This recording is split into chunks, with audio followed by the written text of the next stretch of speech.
ሰላም ጤና ይስጥልን የተከበራችሁ ተመልካቾቻችን ከሀገሬ ቴሌቪዥን ሳምንታዊ ስፖርት ፕሮግራማችን ጀምሯል። የተለያዩ ርዕሰ ጉዳዮች የምናነሳበት የአርብ ምሽቱ ዝግጅታችን አሁን ላይ ይጀምራል። ይገደባባይና ቃለስላሴ ካሳይ አብረናችሁ ቆይታ ልናደርግ እዚህ ስቱዲዮ ተገኝተናል። በተለይ እንግዲህ ያለፉትን ሳምንታቶች የዚህ የእንግሊዝ ፕሪሚየር ሊግን ትንሽ ያዝ አድርገነው ነበረ። ያው ኢንጌጅመንቱ ከብዙዎቹ የስፖርት ቤተሰቦች ጋር ግንኙነት ስላለን ጥያቄም የሚኖርበት አጋጣሚ አለ። እሱንም ለመመለስ ይመስላል ከኋላችን የአርሰናልን ባክግራውንድ መሪ ስለሆነም የአርሰናል ባክግራውንድ የተጠቀም ነው። በአጠቃላይ እንግዲህ ሳምንቱ በሀገሬ ቴሌቪዥን ላይ በስፖርቱ ላይ እንዴት አለፈ የሚሉትን ጉዳዮች እናነሳለን። ከዛ በተረፈ የ35ኛ ሳምንት የእንግሊዝ ፕሪሚየር ሊግ ደግሞ ከዛሬ ምሽት ጀምሮ የሚደረጉ ጨዋታዎች አሉ። እንደዚሁ እስከ ሰኞ ምሽት ይቀጥላሉ። እሱን በልዩነት እናነሳለን። መቼስ የሀገሬ ቴሌቪዥን ሳምንቱ በተለየ ትኩረት ተሰጥቶት የተለያዩ ጉዳዮችም ሲነሳበት ነበረ። እኛም የተለያዩ ፕሮዳክሽኖችን እየሰራን የዓለም ዋንጫውን፣ የዓለም አትሌቲክስ እና ሌሎች ቀጣይ ዝግጅቶችንም እንደምናስተላልፍ ይፋ እያደረግን እንገኛለን። በቀጣይም ብዙ ይፋ የሚደረጉ ነገሮች አሉ። እንደው እንዴት እየያዝነው ነው ይሄንን ነገር? ቅር ያለኝ ነገር ልንገርህ። መጀመሪያ እንደ ሁልጊዜው ሰላምታ አልሰጠኝም እና ምናልባት ተመልካቾቻችን ቅር እንዳይላቸው እንደና ቃል ብለህ ብትጀምር ጥሩ ይመስላል። አንድ ቃል ምንድን ነው መሰለህ፣ አንዳንድ ጊዜ የዚህ ይሄ ፎርማል የምትሆንበት አለ። ደግሞ አንዳንዴ ደግሞ ከቤተሰቦች ጋር እንደዚህ ግንኙነት ስትል አንድ ስሙንም አልጠቅሰው ቲክቶከር አለ ታውቀዋለህ፣ እና ባለፈውም ስላወራ ነውና ቀረጻ እየተቀረጸ እንዴት ነው ምናምን ይባባላሉ። ኖርማል ግን አብረው እኮ ነው ያሉት። ኖርማል ለካሜራ ተብሎ እንደዚህ የሚላል ግን ለካሜራ ነው እንደዚህ ያደረግነው ሲል ስቀን ነበር እናንተና ሁሉ ጊዜ እንዴት ነህ ሰላም ነው ደህና ነው ምናምን ስትባባል ያው ፊልም ከምንሰራ ዝም ብለን እንደው የሚለውን ያው ቤተሰቦቻችን ምን ይላሉ? አንዴ አባት ስም አልጠራው ይሉኛል፣ አንዴ ደግሞ በደንብ ሰላም አልተባባላችሁ ይላሉ። እሱ እኮ ምንድነው መሰለ ብዙ አመት ያው ብዙ የስፖርት ቤተሰቦች ጋር ቢያንስ በሳምንት 2 ጊዜ እንገናኛለን በዚህ ስፖርት ሾው ላይ እና እንደ ቤተሰብ ሆነናል። ኖርማል እና እንደዚህ አይነት ነገሮችም ስላሉ ሁለተኛ እንደዚህ ፎርማል የምትሆንበት ጊዜ አይደለም። አሁን እንደ በፊቱ እንደዚህ እንትን ሆነ በቃ ኢንጌጅመንቱ በጣም ሰፍቷል። ከአድማጭ ተመልካቾች ጋር ጥሩ ግንኙነትም ስላለን እንደው እነሱም ይረዳሉ በሚለው ነው። እንደው አሁን ዜና እናሰማለን ምናምን ቀርቷል። ኖርማል አይደለ? ለዛ ነውና አንተ ነህ ይሄን ርዕስ ያመጣው። እሺ አመሰግናለሁ። ያው እንዴት ነው ባትለኝም በራሴ ደህና ነኝ መስገኖሽ። እንግዲህ ሰሞኑን በተለይ ካሳለፍነው ሳምንት ጀምሮ በሀገሬ ቴሌቪዥን ልዩ የሆኑ እንቅስቃሴዎች እየተደረጉ ይገኛሉ። በተለይ ዓለም አቀፍ የሆኑ ውድድሮችን ባልተለመደ መልኩ በታሪክ ለመጀመሪያ ጊዜ በግል የሚዲያ ታሪክ የመጀመሪያ ሆኖ የዓለም ዋንጫን ለማስተላለፍ መስማማቱ ይታወቃል። እኛም ለህዝብ ይፋ ማድረጋችን ይታወሳል። አሁን ደግሞ እስከ 2021 ድረስ በኢትዮጵያውያን ዘመን አቆጣጠር ደግሞ የዓለም አትሌቲክስ ውድድሮችን በሀገሬ ቴሌቪዥን ብቻ ለተመልካቾቻችን በነፃ ለማድረስ እንግዲህ ስምምነት ላይ ደርሰናል። ይህ እውነት ለመናገር ሀገሬ ቴሌቪዥን እንደ ቤታችን የምናየው የምንወደው መስሪያ ቤታችን ነው። አጠቃላይ በተለይ እንደነዚህ አይነት ደግሞ ታላላቅ የሆኑ ዓለም አቀፍ ውድድሮች ወደ ቴሌቪዥናችን መምጣቱ ደግሞ እጅግ ደስ የሚያሰኝና ለተመልካቾቻችንም የበለጠ ቅርበት ኖሯቸው የበለጠ እንዲከታተሉ የሚያደርግ ጉዳይ ይመስለኛልና ይህ ደግሞ በጣም ደስ የሚያሰኝ ዜና ነው። እኛም በዚህ አጋጣሚ ለሀገሬ ቴሌቪዥን አመራሮችና ለሁሉም የጣቢያው ሰራተኞች በስፖርት ክፍላችን ስም ብናመሰግን ቢፈቀድልን ብዬ። መቼስ የዚህ የሀገሬ ቴሌቪዥን በስፖርቱ ክስተት ላይ መምጣቱ ለብዙ ኢትዮጵያውያኖች የድል ብስራት ነበረ። ባለፈው ቅዳሜ ያው ሰኞ ዕለታን በደንብ ሰርተው ነበር። ለባለፈው ሳምንት ቅዳሜ ዕለት የተሰራው የብስራት ዜና ለብዙዎቹ አስደናቂም አስገራሚም አስደሳችም ነበረ። ምክንያቱም እንደዚህ አይነት ነገሮች ያው ምንም የእግር ኳስና የአትሌቲክስ ወዳዱ ኢትዮጵያውያኖች በተለይ አሁን የሚመጡትን ትልልቅ ሁነቶችን ቤታቸው ቁጭ ብለው ማየታቸው ደስ ብሏቸዋል። ከዛ በተረፈ ግን በዚህ በሶሻል ሚዲያ ላይ ደግሞ እኛን የተባበሩን ብዙ ታዋቂ ሰዎች አሉ። እነሱ ምስጋና ይገባቸዋል። ምክንያቱም እያንዳንዷን ነገር ዲቴል ለሚከተላቸው ለፎሎወሮቻቸው ሲያደርሱልን እኛም ደስተኛ ነበር እና ሀገሬ ቴሌቪዥን የዓለም ዋንጫን ማስተላለፉ ለብዙ የአድማጭ ተመልካች ትልቅ እድል ነበር የሰጠው።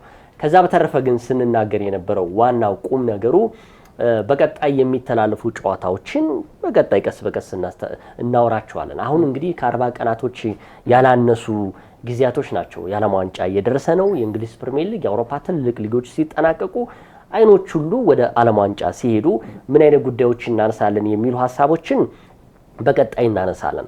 ከዛ በተረፈ ግን እንደዚህ አይነት ጉዳዮችን ስታነሳ ምን ያህል በሶሻል ሚዲያ በተለይ በፌስቡክ ላይ የምንለጥፋቸው አዳዲስ መረጃዎች ከ90% የሀገሬ ቴሌቪዥን ተከታዮች ኤችዲ አድርጉት ቴሌቪዥን በቅርቡ የብስራት ዜና አለ። እሱም ራሱ ሀገሬ ቴሌቪዥን በቅርቡ ደግሞ ኤችዲ ስለሚያደርግ ይህንንም ደግሞ እናበስራለን። እንደዚሁ የሚቀርበት አጋጣሚም ስለሌለ ይህንንም ታሳቢ እንዲያደርጉ ነው።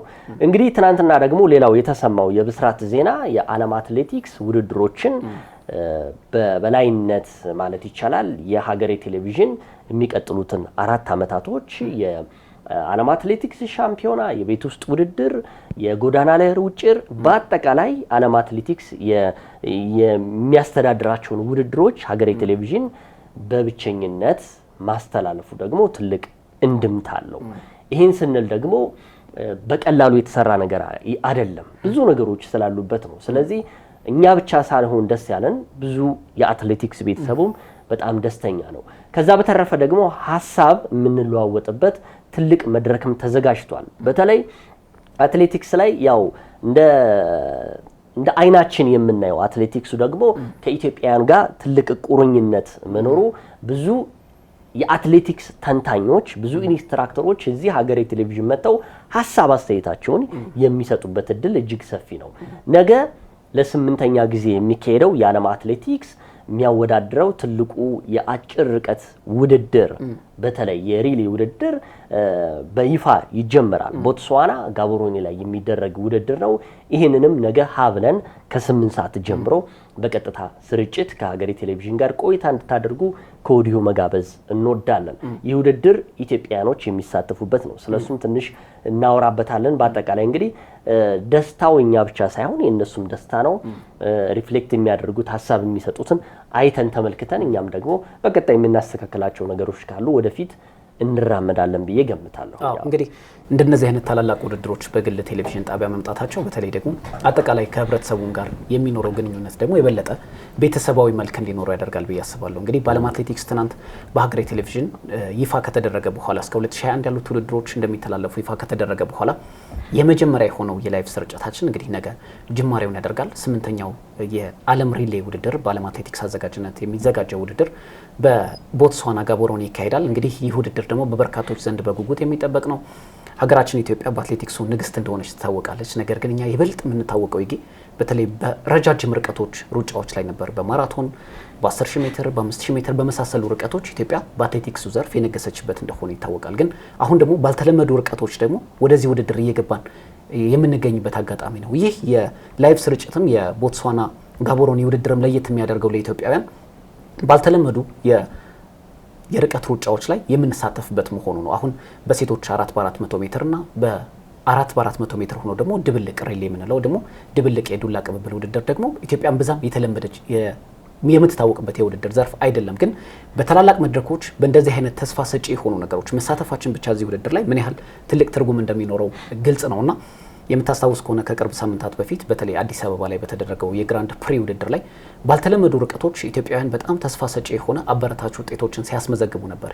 እንደነዚህ አይነት መድረኮች አትሌቶችን የምትመለከትበት በቀጣይ ከተሰራበት ደግሞ በነገስንባቸው ውድድሮች እንደ ማራቶን፣ 10,000፣ 5,000 በመሳሰሉ ሜትር ሩጫዎች የምንወዳደርባቸው ርቀቶች ላይ ኢትዮጵያውያን በበለጠ ከተሰራ በእንደነዚህ አይነት መድረኮችን ባልተላላቅ የውድድር መድረኮች ላይ መሳተፍ እንደምንችል የምናሳይበት ይመስለኛል። በነገራችን ላይ በታሪክም ለመጀመሪያ ጊዜ ነው ኢትዮጵያ በ4x400 ሜትር እና በ4x400 ሜትር ሴቶችና በድብልቅ ሪሌ የምትወዳደረውና ይህ ደግሞ ታሪካዊ ያደርገዋል። አንደኛ ለመጀመሪያ ጊዜ የሚካሄድ ውድድር ደግሞ በሀገሬ ቴሌቪዥን ቀጥታ ወደ ቤተሰቦቻችን ወይ ደግሞ ወደ ተመልካቾቻችን የምናደርስበት አጋጣሚ ደግሞ ሌላኛው ትልቅ ገጽታ ነው። ቅድም እንዳነሳው እንደነዚህ አይነት መድረኮች ሲዘጋጁ በተለይ ታላላቅ ኢንስትራክተሮች በርካታ ሚዲያውን ላይ መጥተው ማውራት የሚፈልጉ እውቀት ያላቸው ሰዎች ደግሞ በእግር ኳሱን ብቻ ሳይሆን በአትሌቲክሱ መንደር ብቅ ብለው ለህብረተሰቡ የተለያዩ መረጃዎችን የሚያዳርሱበት አጋጣሚ ሰፊ ነውና ነገም በሚጠበቀው ውድድር ላይ ታላላቅ እንግዶች ይኖራሉ። በውድድሩ በርቀት ላይ ከሚሳተፉ አሰልጣኞች መካከልና በርካታ አሰልጣኞችን በማሰልጠን የሚታወቁ በርካታ አመራሮችም እንግዲህ ይገኛሉ ተብሎ ይጠበቃል። ስለዚህ እንደዚህ አይነት መድረኮች ለህዝብ የበለጠ ቅርቡ ሆኖ በነፃ መቅረቡ ትልቅ ፋይዳ ይኖረዋል ብዬ አስባለሁ። አዎ ያው ሀገሬ ቴሌቪዥን አንዱ ምንም ጥያቄ የለውም ስፖርት ላይ እንግዲህ ላለፉት 5 እና 4 አመታቶች በውጥነት ስንሰራ ብዙ ቤተሰቦችን አፍርተናል። ያ ደግሞ ያፈራነው ነገር ደግሞ በሚመጥን ልክ ደግሞ አሁን ላይ ለተመልካቾቻችን እየደረሰ ይገኛል። ከዛ በተረፈ ትናንትና እንደውም የዓለም አትሌቲክስ ፕሬዝዳንት ሰባስቲያን ኮ የላኩት መልእክት እጅግ አነጋጋሪ ጉዳይ ነበር።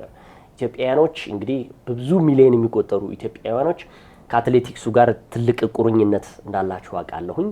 ይህንን ቁርኝነት ደግሞ ለሚቀጥሉት 4 አመታቶች ውስጥ በምትወዱት ሀገሬ ቴሌቪዥን እቤታችሁ በነፃ መከታተላችሁ ትልቅ እድል ነው። እናንተ ብቻ ሳትሆኑ እኛም እጅግ ተደስተናል ሲሉ ተናግሯል። እንግዲህ ምንም ጥያቄ የለውም። ለኚህ የቀድሞ አትሌት ናቸው። በነገራችን ላይ ታዋቂ አትሌት ናቸው። እኚህ ሰባስቲያን ኮ በዓለም አትሌቲክስ ላይ ትልቅ ተጽዕኖ እየፈጠሩ የሚገኙ ፕሬዝዳንት ናቸው። እሳቸው ለሀገሬ ቴሌቪዥን የላኩት ነገር እጅግ አስደሳች ነው። ከዛ በተረፈ ደግሞ ትልቁን ክሬዲት ልንሰጠው የሚገባው ስራ አስፈጻሚያችን ጋዜጠኛ ነዋይ ይመር ከብዙ ነገሮች አንግል ስታየው ብዙ ነገሮችም እየተሰሩ ስለሆነ ነው እና የሀገሬ ቴሌቪዥን ዋና ስራ አስፈጻሚ ጋዜጠኛ ነዋይ ይመርን በዚህ አጋጣሚ ማመስገን ይገባናል። ገና ብዙ ነገሮች ይጠበቁብናል፣ እናውቃለን። ብዙ ነገሮችን መስራት አለብን። ስፖርቱ በሀገራችን ላይ ብዙ ነገሮች አልተሰራበትም። ይሄን ለውጥ ለማምጣት ደግሞ ገና ጀመር ነው። የተወሰነች ነገር ያዝን። ከዛ በተረፈ ደግሞ ብዙ ፌዴሬሽኖች ደግሞ ከሀገሬ ቴሌቪዥን ጋር እንደሚሰሩም ይጠበቃልም ያደርጉታልም ብዬ ገምታለሁ። አሁን ብዙ ፎከስ ልናደርግባቸው የሚገቡ ጉዳዮች የሀገር ጉዳዮች ስለሆኑ ነው።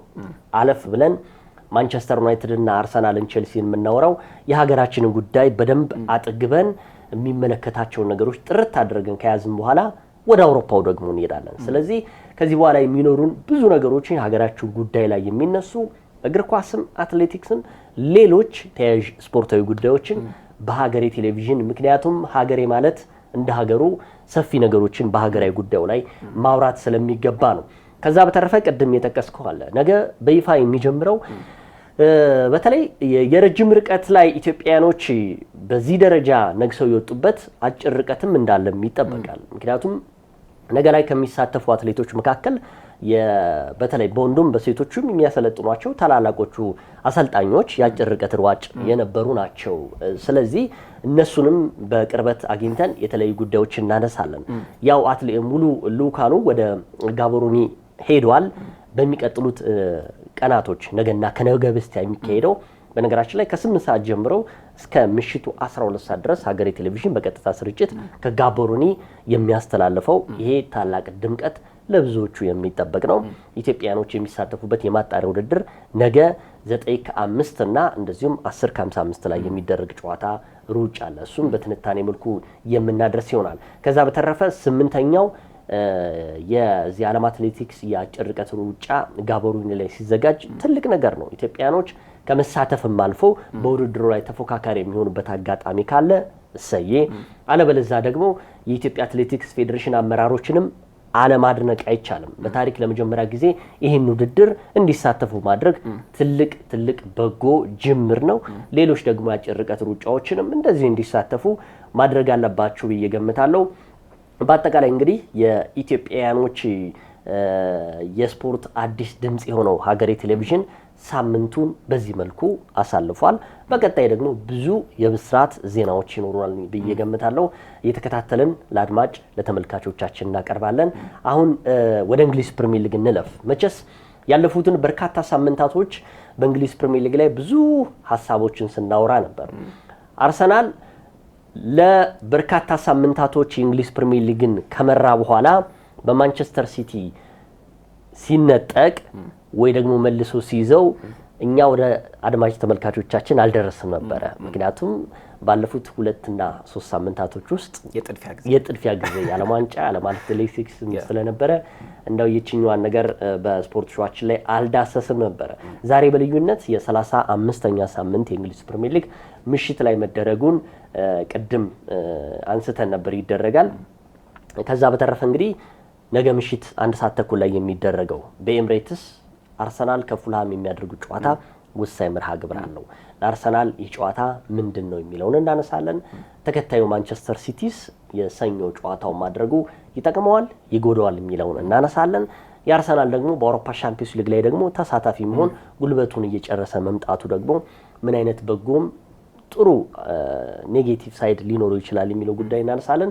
በተቀላላ ባሉን ደቂቃዎች የ35ኛ ሳምንት የእንግሊዝ ፕሪሚየር ሊግን አርሰናል ከፉልሃም የሚያደርጉትን ጨዋታ ሰኞ ቅዳሜ ምሽት ላይ የሚያደርጉትን እንመልከት እስኪ። እንግዲህ ቅድም እንዳልከው ይገ ለበርካታ ሳምንታት ከተመልካቾቻችን ጋር በተለይ በእንግሊዝ ፕሪሚየር ሊግ በተገናኘ በደንብ ቅርበት ኖሮን መረጃ ስናደርሳቸው እንደነበር ይታወሳል። በተለይም በስፖርት ሾው ፕሮግራማችን ላይ ባለፉት ሳምንታት እንደነበረው ግልጽ ያደረከውም ይመስለኛል።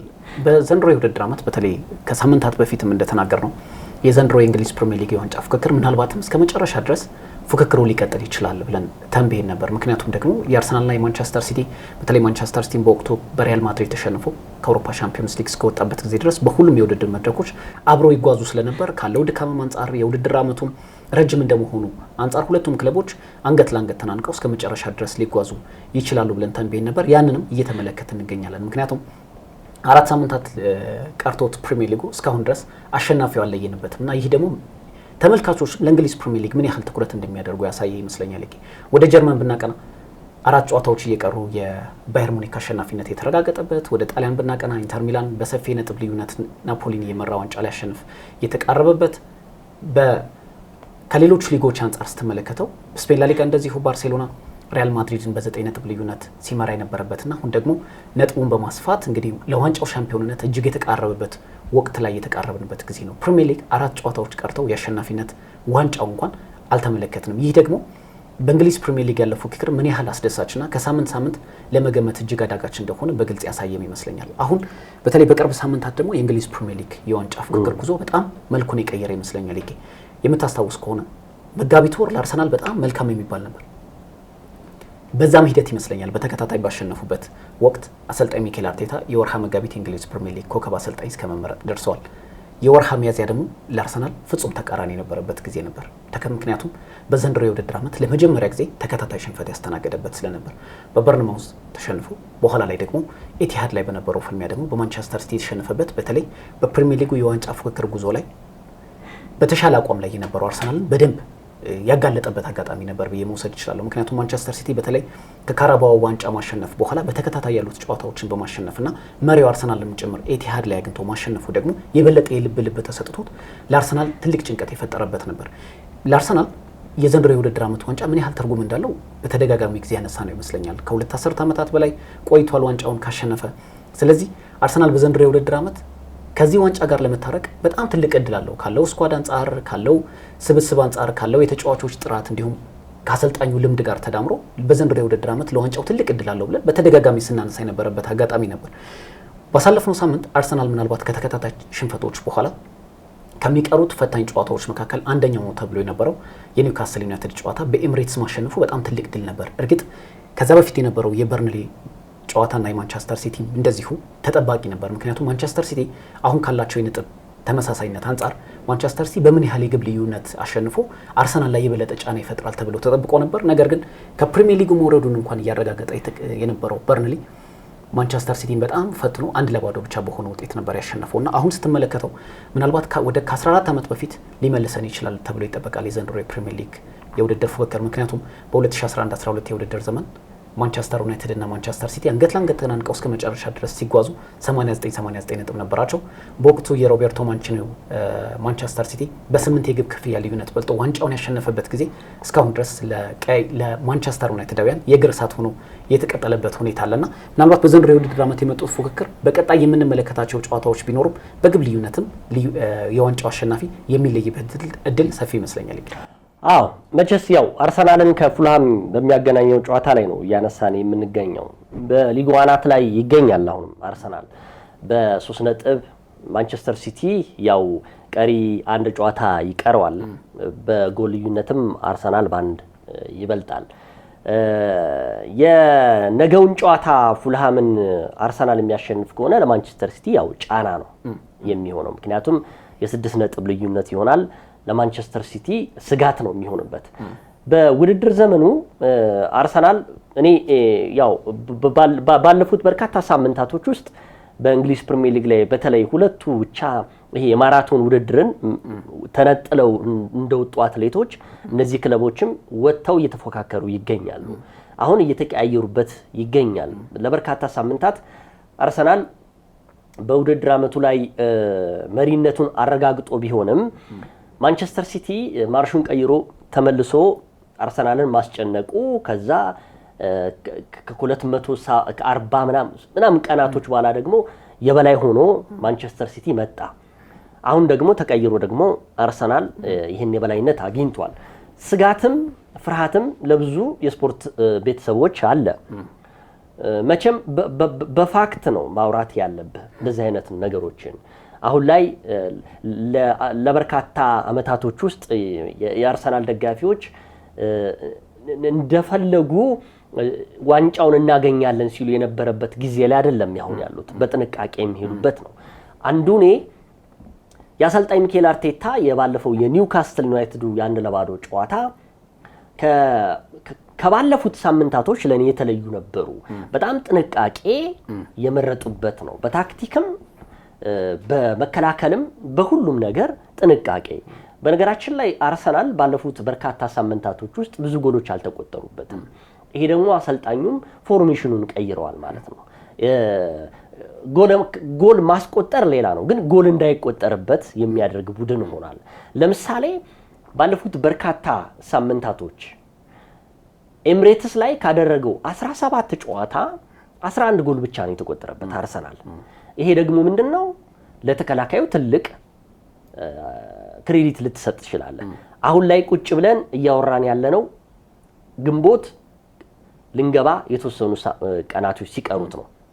ግን የምታስታውስ ከሆነ ጥቅምትና ህዳር ላይ አርሰናል ስናወራለት የነበረው ከ17 ጨዋታ 11 ጎል የሚቆጠርበት ሳይሆን አርሰናል ክሊንሺት ስለ ክሊንሺት ነበር ስናወራ የነበረው። በ2006 5 የውድድር ዘመን እንደ አውሮፓውያኑ ዘመን ቀመር ቼልሲ ዋንጫ ሲያገኝ በአመት ውስጥ 18 ያህል ጎሎች ነው የተቆጠሩበት ባለሳሳት። አርሰናል ይህንን ያደርገዋል ወይ ስንል የነበረበት ጊዜ ነው። አሁን ግን ሊጉ መክበዱ ሊጉ መጠንከሩ በ11 ጨዋታዎች ውስጥ በ17 ጨዋታዎች 11 ጎሎች ተቆጥሮበታል። ይሄ ፉርሽ ያደርግብናል። ስለዚህ ጥንካሬው አሁንም ላይ አሰልጣኝ ሚኬል አርቴታ የገነቡት የኋላ መስመር ደጀን አሁንም ማስተማማኝ ነው። በተለይ ሁለቱ ጨዋታዎችን ስትመለከታቸው የኒውካስትል ዩናይትድም የአትሌቲኮ ማድሪድም ጨዋታ አንዳንድ ጎል ብቻ ነበር የተቆጠሩበት። ይሄ እንግዲህ ምን ያህል በተከላካዩ ላይ ወሳኝ ነገሮችን እየሰሩ እንደሆነ አሰልጣኝ ሚኬል አርቴታ ማሳያ ነው። ወደ ፉልሃሙ ጨዋታ እንሂድ። ከቀናት በፊት የቀድሞው የሊቨርፑል ተከላካይ ካራጋር አንድ የሰጠው አስተያየት ነበር። ለአርሰናል ደጋፊዎች ያልተዋጠ ነገር ግን ደግሞ ለእግር ኳስ ቤተሰቡ ደግሞ ባላንስ የሚያደረገ ነው። አሁን ምንድነው እሱ የተናገረው? የአሰልጣኝ ማርኮ ሲልቫው ፉልሃም የዋንጫ ውድድሩን ጉዞ ያርሰናልን እንዳያደናቀፍበት እፈራለሁኝ። ኤሚሬትስ ላይ ነው የሚደረገው ይሄ ጨዋታ። ይሄን ፍርሃት አነሳ። ልቀበለውም እችላለሁ፣ እማልቀበልበት ምክንያት አለ።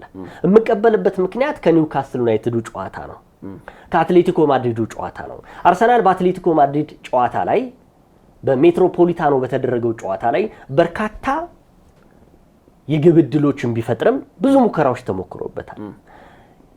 እንደው መልካምነቱ ይግባ እድሜ ለዴቪድ ራያ ይባል እንጂ ብዙ ጎሎችን አድኖላቸዋል። ይሄ ከካራጋር ጋር እምስማማበት ነው። ፉልሃም አይታወቅም፣ ሊያደናቅፍበት ይችላል። ስካይ ስፖርት ዛሬ ባወጣው መረጃ ጨዋታው 1-1 ሊጠናቀቅ ይችላል ብሏል። የነገውን ጨዋታ ይሄ ለመድፈኞቹ ጥሩ ያልሆነ ዜና ነው። ይሄ ማለት ይሆናል ማለት አይደለም፣ ግምታቸውን ነው። ኦፕታ 72.8% ለአርሰናል ነው አሸናፊነቱን የሰጠው። እንደ ግለሰብ ደግሞ እንደ ተንታኝ ብዙ አመታቶችን በእንግሊዝ ፕሪሚየር ሊግ እንዳሳለፈ ሰው ካራጋር የሰጠው ሐሳብ ደግሞ ይሄ ይሆናል አይደለም ያለው። በነገራችን ፍርሃት ነው፣ እንዳይደናቀፍበት እፈራለሁ። አይ ደግሞ እኔ ፉርሽ የምለው ደግሞ የማርኮ ሲልቫው ፉልሃም ባለፉት 4 እና 5 ጨዋታዎች ላይ ጎል ማስቆጠር ያልቻለ ቡድን ነው። ጎል የሚቆጠርበት ቡድን ነው። በታሪኩ ፉልሃም በአርሰናል ሜዳ ኤምሬትስ ላይ አሸንፎት አያውቅም። በእንደዚህ አይነት መልኩ ደግሞ ለአርሰናል ጥሩ ድል ነው ብለህ ልትገምት ትችላለህ። በአጠቃላይ የነገው ጨዋታ ውስብስብ ነው።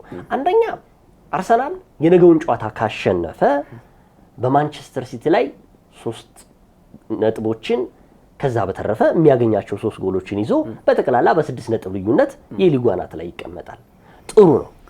በማንቸስተር ሲቲ በኩል ደግሞ ሳየው ሰኞ ማድረጉ ይህን ጨዋታ ማንቸስተር ሲቲ ጥሩም ነው ጥሩም አይደለም። በነገራችን ላይ አርሰናል በጣም የተወሳሰበ ጊዜ ነው እያሳለፈ የሚገኘው። በጣም ከባድ ስኬጁል ነው እያሳለፈ የሚገኘው። በ5 ቀን ውስጥ 2 ጨዋታ ያደርጋል። ለምሳሌ የባለፈው ሮብ ዕለት ያደረገው ጨዋታ አለ። ከዛ ደግሞ ቅዳሜ ምሽት ከሜዳው ውጪ ነው ባለፈው ያደረገው፣ አሁን ደግሞ ሜዳ ላይ ነው። ስለዚህ ይሄ ለአርሰናል ትንሽ ወሰብሰብ ያደርጋል። ሁለተኛ የጨዋታው መጨረሻ ጊዜ ላይ እንደመሆናችን ተጫዋቾቹ ነዳጃቸውን እየጨረሱ ነው። የነገውን ጨዋታ ደግሞ አሰልጣኝ ሚካኤል አርቴታ ለማክሰኞ ጨዋታ እንዲቆጥቡ በማለት ነገሮችን አሰላስለው ሊገቡ ይችላሉ። የነገውን የመጨረሻ ጨዋታ ትንበይ ልንገርህና ወደ አንተ ለምጣ። የኤብሬቺዜ ጉዳይ ነው። እኔ ነገ ከምጠብቃቸው ተጫዋቾች መካከል ኤብሬቺዜ አንዱ ነው። ለምን ከተባለ ለንደን ላይ ያለው የጎል ማስቆጠር ክብረ ወሰን ጥሩ ነው። 7 ያህል ጎሎችን ሲያስቆጥር 7ቱም ጎል የተቆጠሩት አጋጣሚ በለንደን ክለቦች ላይ ነው። በቼልሲ ላይ፣ በዌስትሃም ላይ፣ በቶተንሃም ላይ ኢቭን በቀድሞ ክለቡ ክሪስታል ፓላስ ላይ ያስቆጠራቸው ጎሎች ለኤብሬቺዜ ጥሩ ነው። ይሄ ደግሞ አድቫንቴጁ ይሄ ነው። ስለዚህ የነገው የኤብሬቺዜ ከሚጠበቁ ተጫዋቾች መካከል አንዱ ነው ብዬ ገምታለሁ። የታክቲክና ቀጣይ ጨዋታዎች ደግሞ የሚለውን እንመለስበታለን። ከጄሚ ካራገር አስተያየት ልነሳይ። የጄሚ ካራገር አስተያየት እኔ እደግፈዋለሁ። ምናልባት ብዙ ጊዜ ጄሚ ካራገር በሚሰጣቸው አስተያየቶች አልስማማበትም፣ ነገር ግን በዚህኛው ሀሳብ በደንብ እስማማለሁ። ጄሚ ካራገር ምናልባት ብዙ ነገሮችን ተመልክቶ ይህንን ሀሳብ ሊሰጥ ችሏል ብዬ አስባለሁ። ምክንያቱም የምታስታውስ ከሆነ በ2023-24 የውድድር ዘመን አርሰናልን በዋንጫ ፉክክር ጉዞ ላይ ካደናቀፉ ክለቦች መካከል አንደኛው ፉልሃም ነበር። ኤምሬትስ ላይ 2-2 አቻ ተለያይተው ነጥብ አስጥሎት ነበር የተመለሰው የማርኮ ሲልቫ ቡድን። በ2024-25 የውድድር ዘመን ክራቨን ኮቴጅ ላይ ደግሞ 1-1 በሆናቸው ውጤት አጠናቀው በእርግጥ አርሰናል ጥሩ ባልነበረበት ጊዜ ቢሆንም ነገር ግን ደግሞ በዋንጫ ፉክክር ጉዞ ላይ 2ኛ ደረጃን ይዞ ላጠናቀቀው አርሰናል ካደናቀፉ ክለቦች መካከል አንደኛው ፉልሃም ነው። ስለዚህ ባለፉት 2 ዓመታት ለአርሰናል እንቅፋት ከሆኑ ክለቦች መካከል ልክ እንደና አስቶን ቪላ በልዩነት የምናነሳቸው ክለቦች እንደነ በርንማውዝ አይነት ክለቦች ፉልሃምም አንደኛው ነው። ምክንያቱም በኤምሬትስ መጥቶ አሸንፎት ባያውቅም ነገር ግን ተከታታይ 2 ዓመታት ደግሞ 4 ነጥብ ማስጣል ማለት በዋንጫ ፉክክር ጉዞ ላይ ለሚገኝ ክለብ ምን ያህል አደጋ እንደሆነ በግልጽ የሚታይ ነበር። በዘንድሮው የውድድር ዓመት ግን አርሰናል ወደ ክራቨን ኮቴጅ አቅንቶ በሊያንድሮ ትሮሳርድ ብቸኛ ግብ 1-0 አሸንፎ ደግሞ መመለሱ ይታወሳል። በነገው ጨዋታ ላይ በጣም ብዙ መልክ ያለው ጨዋታ ነው። አርሰናል ከተደራራቢ ጨዋታዎች በኋላ የሚያደርገው ጨዋታ ነው። ፉልሃም እንደዚሁ ደግሞ በደንብ አርፎ የመጣ ክለብ ነው። ይህ በመጨረሻዎቹ ሳምንታት ላይ አርሰናል በትልቁ ሊፈተንበት ከሚችሉበት መርሃ ግብሮች መካከል ፉልሃም አንደኛው። እርግጥ እንደ አንድ አድቫንቴጅ የምትወስደው አርሰናል ጨዋታውን በሜዳው ማድረጉ በጣም ትልቅ ነገር ጥቅም ሊኖረው ቢችልም በዘንድሮ የውድድር ዓመት ግን አርሰናል በሜዳው የሚያደርጋቸው ጨዋታዎች ላይ በጣም ጫና እየበዛበት ነው። ደጋፊዎቹ ደቂቃዎች በሄዱ ቁጥር ምን ያህል ጫናው ፊታቸው ላይ እንደሚነበብ የአሰልጣኝ ሚኬል አርቴታ ሪያክሽኖች፣ የተጫዋቾች መጨነቅ በደንብ ያየንበት ነው ባልተለመደ መልኩ። ምክንያቱም ባለፉት ዓመታት በተለይ ባለፉት 3 ዓመታት አርሰናል ለዋንጫ እጅግ ተቃርቦ 2ኛ ደረጃን ባጠናቀቀበት ጊዜ ኤምሬትስ ለተጋጣሚዎች በጣም ፈታኝ ነበር። በዘንድሮ የውድድር ዓመት ግን አርሰናል በጣም እየተፈተነባቸውና እየተቸገረባቸው ከሚገኙ ቦታዎች መካከል ኤምሬትስ ነው። ለምሳሌ አርሰናል ሽንፈት ካጋጠሙት 2ቱ መካከል በሜዳው ነው የተሸነፈው። በማንቸስተር ዩናይትድም የተሸነፈው ኤምሬትስ ላይ ነው፣ በበርንማውዝም የተሸነፈው ኤምሬትስ ላይ ነው። ይህ ምን ያህል ጫና እንዳለው በግልጽ የሚታይ ነው። ምክንያቱም እነዚህን ክለቦች ተመልክተህ ከሆነ ከሜዳው ውጭ ሄዶ አሸንፏቸው የመጣ ቡድኖች ናቸው። የመጀመሪያው መክፈቻም ጨዋታ ኦልድ ትራፎርድ ላይ ማንቸስተር ዩናይትድ እንዳሸነፈ ይታወሳል። ስለዚህ አርሰናል በሜዳው የሚያደርጋቸው ጨዋታዎች ከፍተኛ ጫና ይኖርበታል፣ ምክንያቱም ለዋንጫው እጅግ የተቃረበበት ጊዜ ስለሆነ። ግን የአርሰናል ተጫዋቾች በየጊዜው እየተፈይዘባቸው ያለው እየተቀለደባቸው ያለው ነገር ለማስተካከል ከዚህ የተሻለ ጊዜ ያላቸው ብያለሁ። አሁን ከሚዜነት አስተሳሰብ ወጥተው የሙሽራ አይነት ስነልቦና ሊለበሱ ይገባል። በእርግጥ ይሄ ስል ሚዜነትን ጥሩ አይደለም እያልኩ አይደለም። ነገር ግን ሚዜ የሚሆነው ሰው ደግሞ በቀጣይ ጊዜ ማግባት አለበት፣ ሙሽራ መሆኑ አይቀርም። ስለዚህ ለአርሰናል ተጫዋቾች ሙሽራ ለመሆን የሚዜነት አስተሳሰብ ሳይሆን የሙሽራ አይነት ስነልቦና ሊለበሱ ይገባል። ይህ የሚሆን ከሆነ ደግሞ ከነገው ጨዋታ ጀምሮ የሚያደርጓቸው እያንዳንዱ እንቅስቃሴዎች ወሳኝነት ይኖራቸዋል። ምክንያቱም የአርሰናል ተጫዋቾች ማሸነፍ ብቻ በቂያቸው አይደለም። ከዚህ በኋላ አርሰናል ዋንጫው እንዲያሸንፍ ከተፈለገ ማሸነፍ ብቻ ሳይሆን በግብ ክፍያም ከፍ ብሎ መገኘት አለበት። ይህ ደግሞ በሜዳው የሚያደርጋቸውን ጨዋታዎች ላይ በጣም ትኩረት ሊያደርግ ይገባል። ምክንያቱም ከዚህ በፊት የነበሩትን ጫናዎች ወደ ጎን በመተው እርግጥ ነው ከሁለት አስርት ዓመታት በኋላ ለነዚህ ተጫዋቾች ዋንጫ ማሸነፍ ቀላል አይደለም። ብዙ ስቃዮችን ያለፈ ክለብ እንደሆነ ግልጽ ነው። አሰልጣኙ 6ኛ ዓመታቸውን በሰሜን ለንደን ቢደፍኑ ትልቅ ዋንጫ ማሸነፍ ስላልቻሉና የሚጠበቅባቸው በዚህ የውድድር ዘመን ደግሞ ትልቁ ጊዜ አሁን ነው። ምክንያቱም አሰልጣኝ ሚኬል አርቴታ ቀርበው ነበር የተባለው አሰልጣኝ መባል አይፈልጉም። ምክንያቱም ባለፉት 3 ዓመታት ቀርበው ነበር ተብሏል። 2ኛ ደረጃን ይዘው አጠናቋል።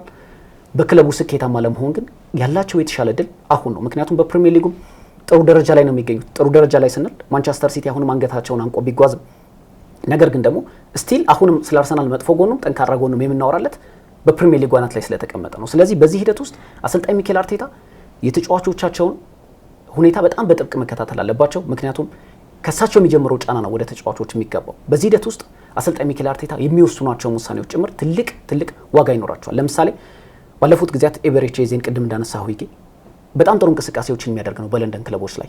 ሌላኛው ትልቁ ጥቅሙ ደግሞ ባለፉት ሳምንታት በአውሮፓ ሻምፒዮንስ ሊግን ጨምሮ በመስመር እያሰለፉ ሲያጫውቱትና የማርቲን ኦዴጋርድ ወደ ቡድኑ መመለስ ተከትሎ የሁለቱም ተጫዋቾች የበለጠ የግብ ዕድሎችን የሚፈጥሩበት መንገድ በደንብ አይተነዋል። ለምሳሌ በማንቸስተር ሲቲ ጨዋታ በጉልህ አይተናል።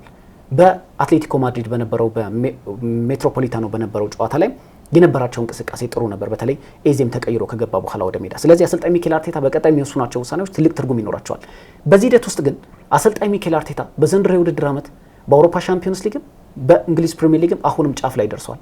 በዚህ ሂደት ውስጥ እኛ አሰልጣኝ ትልቅ ስኬት ማስመዝገብ ይጠበቅባቸዋል። ምክንያቱም ደጋፊው ምንም አይነት ኤክስኪውዝ አይፈልግም። ለምን አሰልጣኝ ሚኬል አርቴታ አሁን የህልውና ጉዳያቸው ነው። በርካታ ተጫዋቾች እዚህ ቡድን ላይ ዋንጫ ማሸነፍ የሚፈልጉ ትልልቅ ተጫዋቾች አሉ። እንደነ ዊሊያም ሳሊባ፣ ቡካዮ ሳካ፣ ጋብሪኤል ማጋሌሽ፣ ዴክላን ራይስ የመሳሰሉ ተጫዋቾች በዚህ ጊዜ ይህንን ማሸነፍ ካልቻሉ በቀጣይ ስነ ልቦናቸው ምን ያህል ጠንካራ ሆኖ ይመጣል የሚለው ነገር አጠያያቂ ነው። ስለዚህ ያላቸው አማራጭ ወገባቸውን በደንብ ጠበቅ አድርገው አስረው ይህንን ውድድር ምናልባት ስለ ማንቸስተር ሲቲ የምናነሳቸው ይሄ የምንለው በነገራችን ላይ የአርሰናል ተጫዋቾች ለምሳሌ በዚህ ሂደት ውስጥ ማንቸስተር ሲቲ አናት ላይ ቢሆን ኖሮ በተለየ መልኩ እናወራ ነበር። ምክንያቱም ባለፉት ዓመታት የማንቸስተር ሲቲ በመጨረሻዎቹ ሳምንታት ያለው የስነ ልቦና ጥንካሬ ስለሚታወቅ፣ ስለዚህ በዚህ ሂደት ውስጥ የአርሰናል ተጫዋቾች የሚደርስባቸውን ጫናና ትችቶች ወደ ጎን በመተው የዋንጫው ላይ ትኩረት ከሚያደርጉ ከሆነ አሁንም እድል አላቸው ብዬ አስባለሁ። ምክንያቱም ቅድም ያነሳት ዋነኛ ሀሳብ አለች። ሲቲ የሚጫወተው ሰኞ ነው። አርሰናል በዘንድሮ የውድድር ዓመት ቀድሞ በተጫወተባቸው ጊዜያቶች ላይ ከማንቸስተር ሲቲ በተሻለ መልኩ ጥሩ ነጥቦችን ሰብስቧል። ማንቸስተር ሲቲ ቀድሞ ሲጫወት ደግሞ በተቃራኒው አርሰናል በርካታ ነጥቦችን ያንጠባጠበው በጫና ምክንያት እንደሆነ በጣም ግልጽና እሙን ነው። ስለዚህ በ6 የነጥብ ልዩነት አድርገው ግን ማንቸስተር ሲቲን የሚገጥም ከሆነ ማንቸስተር ሲቲ በያዝነው ሳምንት ለፕሪሚየር ሊግ አንድ ቅሬታን አስገብቶ ነበር። በቀጣይ ሳምንታት ተደራራቢ ጨዋታ ስላለን የጨዋታ መርሃ ግብር እንዲስተካከልልን የሚል ይህ ደግሞ ፕሪሚየር ሊግ ውድቅ አድርጎታል። ስለዚህ በዚህ ሂደት ውስጥ ማንቸስተር ሲቲ ኤቨርተንን የሚገጥመው በሂል ዲንኪንሰን ስቴዲየም ነው፣ ከሜዳ ውጭ አቅንቶ ነው። አውሮፓ የውድድር መድረክ የመሳተፍ ትልቅ እድል ያለው ክለብ ነው ኤቨርተን። በዚህ አጋጣሚ በነገራችን ላይ ፉልሃም 48 ነጥቦችን ይዞ 10ኛ ቢገኝም ከአርሰናል ነጥብ የሚያገኝ ከሆነ 6ኛ ከሚገኘው ብራይተን እስከ 10ኛ ደረጃ ላይ እስከሚገኘው ፉልሃም ድረስ ያለው የነጥብ ልዩነት 2 ብቻ ነው። ስለዚህ አሁንም ፉልሃም ለራሱ ሲል ለአርሰናል ቀላል ተጋጣሚ እንደማይሆን ይጠበቃል። ስለዚህ በዚህ ሂደት ውስጥ አርሰናል ግን የራሱን የቤት ስራ ለመወጣት አሸንፎ ማንቸስተር ሲቲ ላይ ጫና ለመፍጠር ግን ከዚህ የተሻለ እድል አለው ብዬ አላምንም። ያው እነሱ ፕሮፌሽናሎች ናቸው። ለራሱ ሲል ለእንትና ሲል የሚያስብለው ነገራቸው የላቸውም። ምክንያቱም ወልቭስም ወርዶ ምን ያህል አርሰናልን እንትን እንዳደረገው ይታወቃል። ግን እኔ አሁን የአርሰናል ፍርሃቴ የፊት መስመር ተጫዋች የለውም። በቃ አጥቂ ኤርሊንግ ሃላንድ ማንቸስተር ሲቲ በተቸገረበት ጊዜ ብዙ ጎሎችን ያስቆጥራል፣ ምንም ጥያቄ የለውም። በቃ አንድ ጎልም አስቆጥሮ ሊወጣለት ይችላል በሚፈልግበት ሰዓት። አርሰናል ላይ ግን ጫናው በርትቷል። ተከላካይ አሁን እኔ የአርሰናል የስህተት መብዛትም ጎል የመቆጠር እድሉን እያሰፋው መጥቷል። ዊሊያም ሳሊባን እንመልከት። በርካታ ሳምንታቶች ላይ እኔ በግሌ ነው ሐሳቤን የምሰጠው፣ ስህተቶች የበዛበት ተጫዋች ሆኗል። በጣም ዊሊያም ሳሊባ ከምጠብቀው በታች እየሆነብኝ ነው። ገብርኤል ማጋሌሽ አጠገቡ ባይኖር ስህተቶች እየበዙ ነው። ይሄ ደግሞ ኮንሰንትሬት ማጣት፣ የጨዋታ መደራረብ፣ እንደዚህ አይነት ነገሮች ፈጥረውበታል። በሌላኛው በኩል ደግሞ የማርቲን ዙቢሜንዲን ጉዳይ እናነሳለን። በቀላሉ ኳስ የሚቀማ ተጫዋች እየሆነ መጥቷል። አብሮት ያለው ዴክላን ራይስ ባይኖር ደግሞ ይሄም ደግሞ ትልቅ ስጋት ነበረ። ይህም ተጫዋች በመጣመት በእንደዚህ አይነት ትልቅ ሊግ ውስጥ በወጥነት መጫወት ደግሞ እሱ ትልቅ ክሬዲት ልትሰጨው የምትችለው ትልቅ ተጫዋች ነው። ዙቢሜንዲ ምርጥ ተጫዋች ነው። የኤቤሬቺ ኤዜም ጉዳይ ነው። ኤቤሬቺ ኤዜ ባለፉት 3 እና 4 ጨዋታዎች አርሰናል ከተቆጠረበት ጎሎች መካከል 2 እና 3ቱ የሱ ስህተት ነው። ኤቨሬጅ ኢዜም በቀላሉ ኳስ የሚነጠቅ ነው። በተለይ ደግሞ የሚያሰጉ ቦታዎች ላይ ከጨረቃው ቦታ ላይ በጣም በርካታ ኳሶችን የሚነጠቅ ቀዳሚው አርሰናል ተጫዋች ኤቨሬጅ ኢዜ ሆኗል።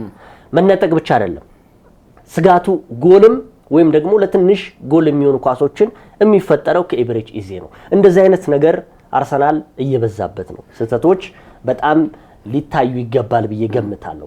የፊት መስመር አጥቂው ዱልዱም መሆን ለአርሰናል ትልቅ ዋጋ እያስከፈለው ነው።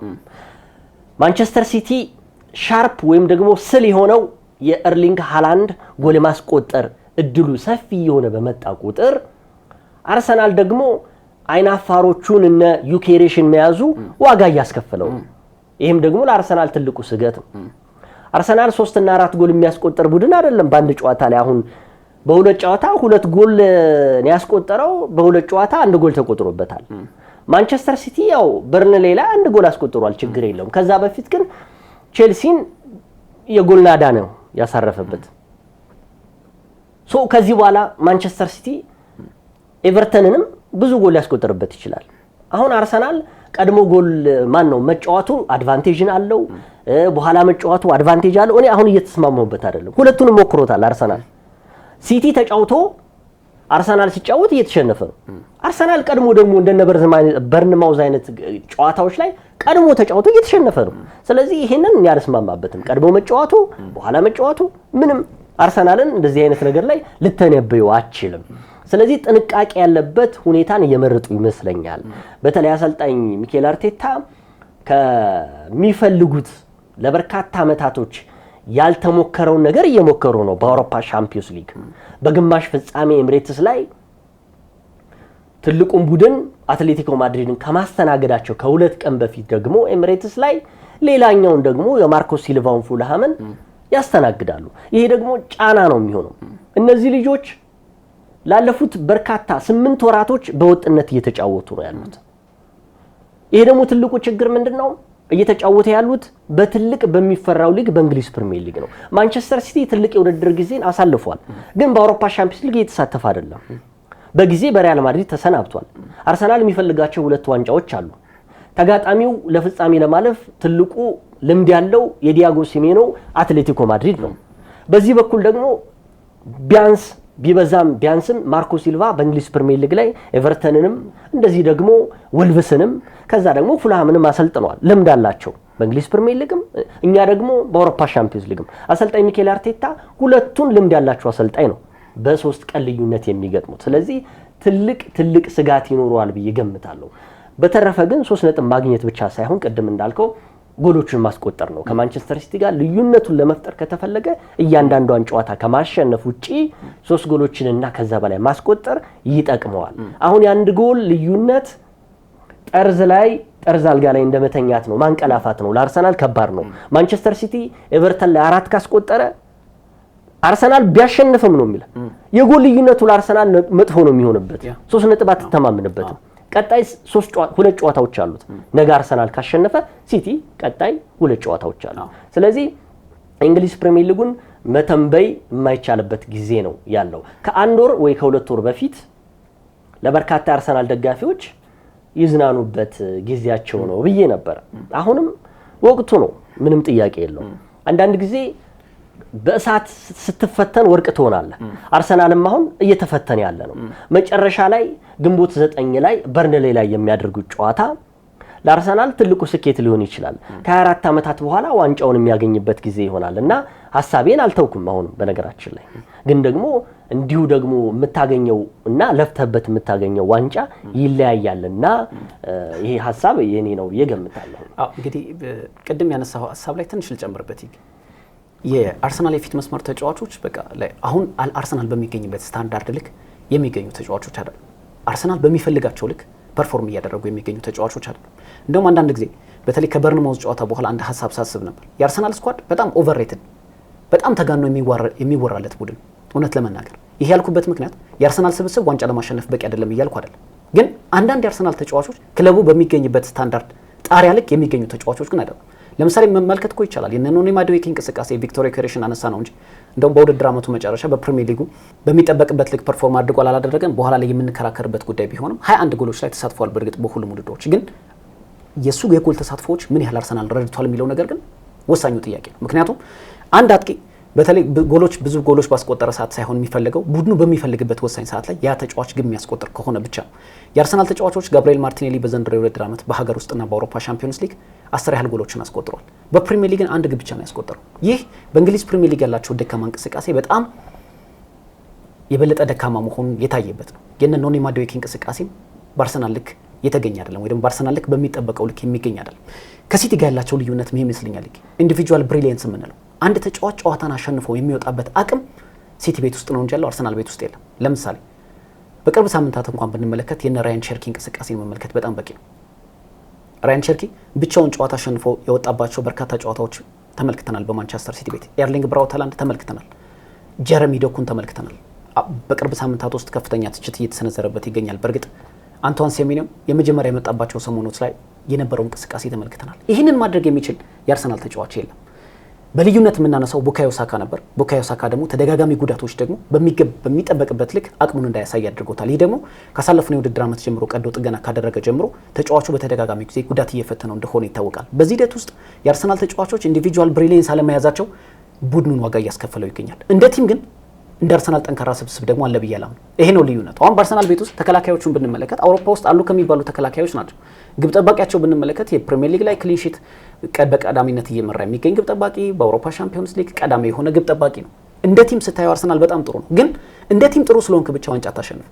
ለምን ካል የተጫዋቾች ግላዊ ብቃት ከፍ ብሎ መገኘት አለበት። ይህ ደግሞ ባለፉት ዓመታት ተመልክተናል። ለምሳሌ አምና መሐመድ ሳላህ 29 የፕሪሚየር ሊግ ጎሎችን አስቆጥሯል። ሊቨርፑል እንደ ቲም ጥሩ በነበረበት ሰዓትም የተጫዋቹ ግላዊ ብቃት ከፍ ብሎ በመገኘት ልክ ስለተገኘ ደግሞ 29 የፕሪሚየር ሊግ ጎሎችን አስቆጥሮ ሊቨርፑል ሻምፒዮን እንዲሆን አድርጎታል። በአርሰናል ቤት ውስጥ ደብል ዲጂት ያስመዘገቡ ተጫዋቾች ቁጥራቸው ብንጠራ በጣም ጥቂት ነው፣ ወይ ደግሞ የደረሱም ተጫዋቾች የሉም። ይህ ደግሞ በቀጣይ ሳምንታት በተለይ አርሰናል አጥብቆ በሚፈልጋቸው የህልውና ጉዳይ በሆነበት ጊዜ 4 ጨዋታዎች ላይ ግን የእነዚህ ተጫዋቾች ከፍ ብሎ መገኘት ይጠይቃል። ምክንያቱም አንድ ተጫዋቾች ድሪብል ስላደረጉ ብቻ አይደለም የመጨረሻ ውሳኔዎቻቸው እጅግ አስፈላጊ የሆነበት ጊዜ ላይ የሚጠይቅ ነው። ለምሳሌ አሁን በርካቶች ኖኒ ማዱዌኬን ባለፉት ሳምንታት እየተቹት ያሉት ተጫዋቹ ከሚገኝበት እድሜ አንጻር የማደግ ተስፋ ሊኖረው ይችላል፣ ወደፊት ጥሩ ተጫዋች የመሆን አቅም ሊኖረው ይችላል።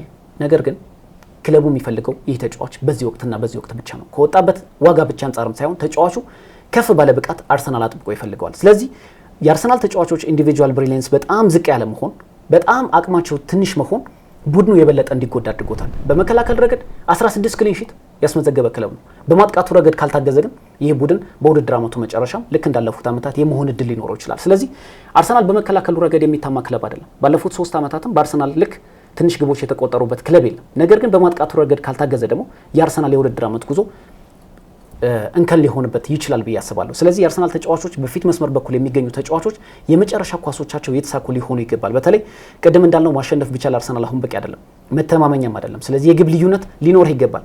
በነገራችን ላይ ማንቸስተር ሲቲ ማሸነፍ ብቻ ከአርሰናል ጋር በጎልም በነጥብም እኩል ሊያደርገው ይችላል። ምክንያቱም ስታሸነፍ አትሊስት ሚኒማም በአንድ የግብ ልዩነት ማሸነፍ አይቀርም። ስለዚህ በዚህ ሂደት ውስጥ አርሰናል ኤቨርተን የሚገጥመው ማንቸስተር ሲቲ ላይ ጫና መፍጠር ከፈለገ የፉልሃምን ጨዋታ ላይ ማሸነፍ ብቻ ሳይሆን ቅድም እንዳልከው ሰፊ የግብ ልዩነትን ማስቆጠር ከቻለ ብቻ ነው ማንቸስተር ሲቲ ላይ የበለጠ ጫና መፍጠር ይችላል ብዬ ማስበው። ምክንያቱም ሲቲ በቀጣይ ኤቨርተንን ይገጥማል፣ ቀሪ ጨዋታውን ክሪስታል ፓላስን ይገጥማል፣ ለአውሮፓ የውድድር መድረክ እየተጫወተ የሚገኘው ብሬንትፎርድን ይገጥማል። ስለዚህ ማንቸስተር ሲቲ በተጨናነቀ ስኬጁል ውስጥ ልታገኘው የምትችለውና ጫና ልትፈጥርበት የምትችለው በዚህኛው አጋጣሚ ብቻ ይመስለኛል።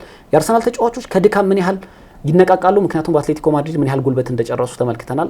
በቀጣይ ጊዜያት የምንመለከተው ቢሆንም ነገር ግን ደግሞ ተደራራቢ ጨዋታም ቢሆን ቅድም እንዳልነው ወገባቸውን በደንብ ጠበቅ አድርገው መጫወት ከቻሉ ብቻ ነው ይህንን ሻምፒዮን ሊሆኑ የሚችሉበት አጋጣሚ ማስፋት የሚችሉትና አርሰናል በቀጣይ የሚያደርገው ጨዋታ በተለይ የፉልሃም በፕሪሚየር ሊጉ የዋንጫ ፉክክር ጉዞ ላይ ትልቅ ሚና ይኖረዋል ብዬ አስባለሁ። አዎ መውጫ ላድርገው። ምክንያቱም ያው አርሰናል የሚፈልገውን ተጫዋች ይዟል፣ ምንም ጥያቄ የለውም። ዛሬ ዋንጫ ፉክክሩ ላይ በማንቸስተር ሲቲ እንደዚህ መሆኑ የተጫዋቾቹ አለመቻል ምናምን አይመስለኝም። አሁን እኔ ማስታውሰው ለበርካታ ዓመታት ብዙ የማንቸስተር ዩናይትድ ደጋፊ ጓደኞች አሉኝ እና በእነ አሰልጣኝ ሰር አሌክስ ፈርጉሰን ዘመን ሁሉ ያዩትን አውሮፓ ላይ ምርጥ የሚባሉትን ተጫዋቾች ሁሉ የኔ የሚሉት ጉዳይ አለ የአርሰናል የማንቸስተር ዩናይትድ ደጋፊ አሁን ደግሞ ያ በሽታ በአርሰናል ደጋፊዎች ላይ ገብቷል ያየውን ሁሉ ተጫዋች ዓለም ላይ ማምጣት ማለት ውጤታማ ትሆናለህ ማለት አይደለም ለማንቸስተር ዩናይትድ ውድቀቱ አውሮፓ ላይ ቦግ ያለ ተጫዋች በብዙ ብር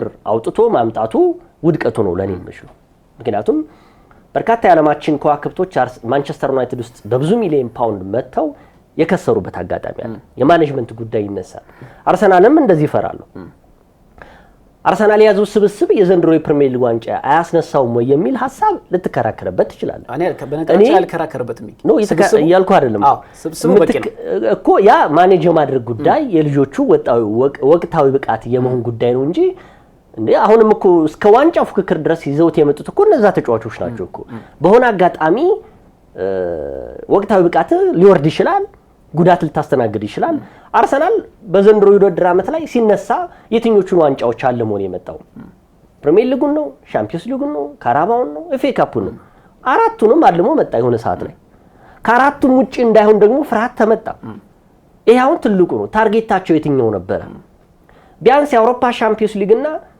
ፕሪሚየር ሊጉን አለሞ ቢመጣ ይሄ ቡድን ጥሩ ነው ልትል ትችላለህ በኤፍኤ ካፑ በሳውዛምፕተን ሲሸነፍ ውድቀት በካራባው የፍጻሜ ጨዋታ በማንቸስተር ሲቲ 2-2 ሲሸነፍ ውድቀት አሁን ደግሞ ሁለት ያሉት ነገሮች አሉ ደጋፊው አሁን በቃ የካራባው ዋንጫ ብሎ በመጀመሪያው ቢሆን አይ ታርጌቱ ይሄ ነው አሁን ሁሉንም ታርጌት ማድረግ ነው አሁን እነዚህ አራት ውድድሮች ላይ ያሉትን እየተጠቀመ አሰልጣኝ ሚካኤል አርቴታ እየተጠቀሙ ማምጣታቸው ለነዚህ ተጫዋቾች ጉዳት ወቅታዊ ብቃት ማነስ ተጠያቂ ሆነባቸው እንጂ እኔ አርሰናል ስብስብ የእንግሊዝ ፕሪሚየር ሊግን ብቻ ሳይሆን የአውሮፓ እንዴ ልብ ልትሉ የሚገቡት ነገር እኮ በአውሮፓ ሻምፒዮንስ ሊግ ታሪክ አሁን እኮ ለበርካታ ዓመታት ተይዞ የነበረውን ክብረ ወሰን ያለ መሸነፍ ክብረ ወሰን አርሰናል ላይ ያዘው እኮ አሁን እስከ ግማሽ ፍጻሜ እስከ ሜትሮፖሊታኖ አትሌቲኮን እስከ 1-1 እስከ ወጣበት ደረጃ ድረስ እኮ አልተሸነፈም እኮ አርሰናል ስለዚህ ትልቅ ክሬዲት ልንሰጠው የሚገባ ነው በነ ኑኒ ማዱኬን ማጣጣል ተገቢ ነው ብያል ብዙዎቹ አሁን ኑኒ ማዱኬን ጎል ማስቆጠር ነው ቡካዮ ሳካ ጋር እኔ በግሌ የሚለያዩበት ኑኒ ማዱኬ ጎሎች የጎል ዕድሎችን ይፈጥራል ሳካ ያገባል ይሄ ነው ልዩነታቸው ግን የምትፈልገው ደግሞ ቡካዮ ሳካ እንዲያስቆጥርልህ ነው በአጠቃላይ ግን እንደ ሊቨርፑል እንደ ማንቸስተር ሲቲ ሬድሜድ ያልሆኑ ተጫዋቾችን አምጥቶ አብስሎ እንደነ ቸርኪ የመሳሰሉ እንደነ ጀርሚ ዴኮ የመሳሰሉ እንደነ ሲሚኒዮ የመሳሰሉ ደግሞ ዓለማችን ላይ ከዋክብቶችን ወደፊት ማፍራት ደግሞ ያሰልጣኙም እንደነ ቤርታም ያው ምርጥ ስፖርቲንግ ዳይሬክተር ናቸው እንደዚህ አይነት አምጥቶ ዋንጫ ማንሳት ነው እንጂ ይሄን ያህል ብር ወጥቶባቸው ሳያገኙ ብሎ ተጫዋቾችን ማጣጣል ተገቢ ነው ብያል ገምተም አጠቃላይ ያሉን ጉዳዮች ይሄን ነው ሰዓታችንም እየተጠናቀቀ ነው የተከበራችሁ ተመልካቾቻችን ስትከታተሉት የነበረው ከሀገሬ ቴሌቪዥን ሳምንታዊ የስፖርት ፕሮግራማችን ይሄንን ይመስል ነበር በነገራችን ላይ ሰኞ ምሽት ማንቸስተር ሲቲ ከሜዳ ውጪ ተጉዞ ኤቨርተን የሚያስተናግድበት የእንግሊዝ ፕሪሚየር ሊግም ተጠባቂ ነው በቀጣይ እሱንም የምንመለከት ይሆናል ገደባባይና ቃለስላሴ ካሳ አብረናችሁ ቆይታ አደረግን ሳምንት በሌላ ጉዳይ እንመለሳለን እስከ ሳምንት መልካም ሳምንት ይሁንላችሁ